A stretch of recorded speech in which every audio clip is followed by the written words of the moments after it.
بھارتی حکومت کی جانب سے جموں و کشمیر کی آئینی حیثیت میں تبدیلی اور اس کے بعد علاقے میں پیدا ہونے والی صورتحال پاکستان اور بھارت کے میڈیا کی شہ سرخیوں میں ہے، اگرچہ دونوں ملکوں میں اس معاملے کی کوریج خاصی مختلف ہے۔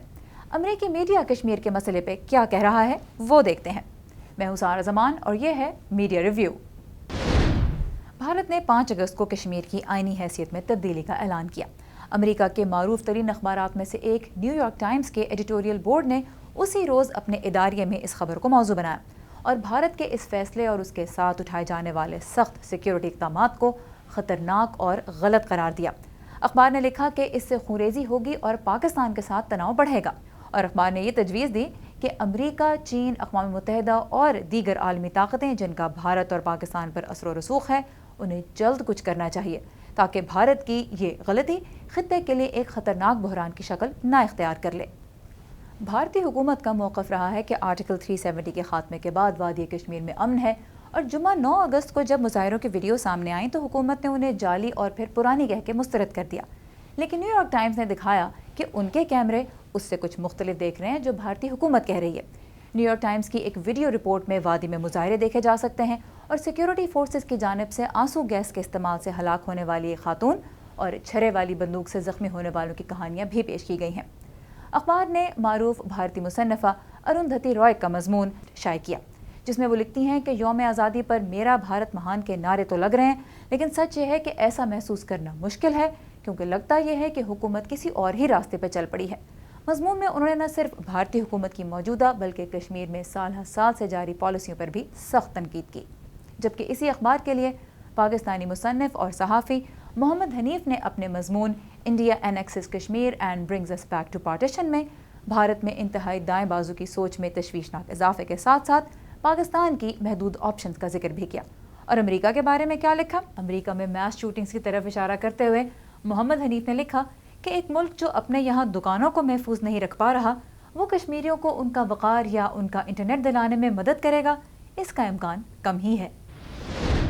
نامور امریکی اخبار واشنگٹن پوسٹ نے بھی بھارتی حکومت کے ان دعووں کو غلط ثابت کر دیا کہ وادی میں حالات پرامن ہیں اور مظاہروں کی ویڈیوز جعلی یا پھر پرانی ہیں۔ اخبار نے 16 اگست کو اپنے اداریے میں کشمیر میں انفارمیشن بلیک آؤٹ کو موضوع بنایا۔ اخبار نے مزید لکھا کہ مودی جی نے ہندو قوم پرستوں کا ایک پرانا خواب چاہے پورا کر دیا ہو، انہوں نے بھارتی جمہوریت پر ایک دھبا بھی لگا دیا ہے۔ اداریے کا اختتام اس جملے پر ہوتا ہے کہ ایک گول اس وقت مشکوک ہو جاتا ہے جب اسے حاصل کرنے کے لیے ایسے سیاہ طریقوں اور دباؤ کو استعمال کیا جائے۔ امریکی cable news channel CNN Kashmir سے زمینی حالات کی مسلسل رپورٹنگ کر رہا ہے۔ پاکستان اور بھارت کی قیادت کے بیانات کی خبریں بھی شائع ہو رہی ہیں۔ نیٹ ورک کی ویب سائٹ کے لیے ایک مضمون as India's blackout leaves Kashmir in the dark US must stand for free expression میں مائیکل ڈی ڈورا اور عالیہ افتخار نے بھارت کے دورے پہ جانے والے اعلیٰ امریکی سفارتکاروں سے مطالبہ کیا کہ وہ بھارتی حکومت پہ زور دیں کہ کشمیر میں فون اور انٹرنیٹ سروسز بحال کی جائیں۔ مضمون میں لکھا گیا ہے کہ کشمیر میں جاری انفارمیشن بلیک آؤٹ کا مطلب یہ ہے کہ باہر کی دنیا کو بھی لاکھوں لوگوں کی حالت کے بارے میں اندھیرے میں رکھا جا رہا ہے۔ اور آخر میں بات کرتے ہیں فاکس نیوز کی، کیبل نیوز چینل جو دائیں بازو کے نظریات کے لیے جانا جاتا ہے۔ فاکس کی ویب سائٹ پہ ایک اوپینین پیس میں تجزیہ کار جیمز کیرافانو نے بھارت کی جانب سے آرٹیکل 370 کو ختم کرنے اور پھر پاکستان کی خارجہ پالیسی آپشنز کے بارے میں لکھا ہے۔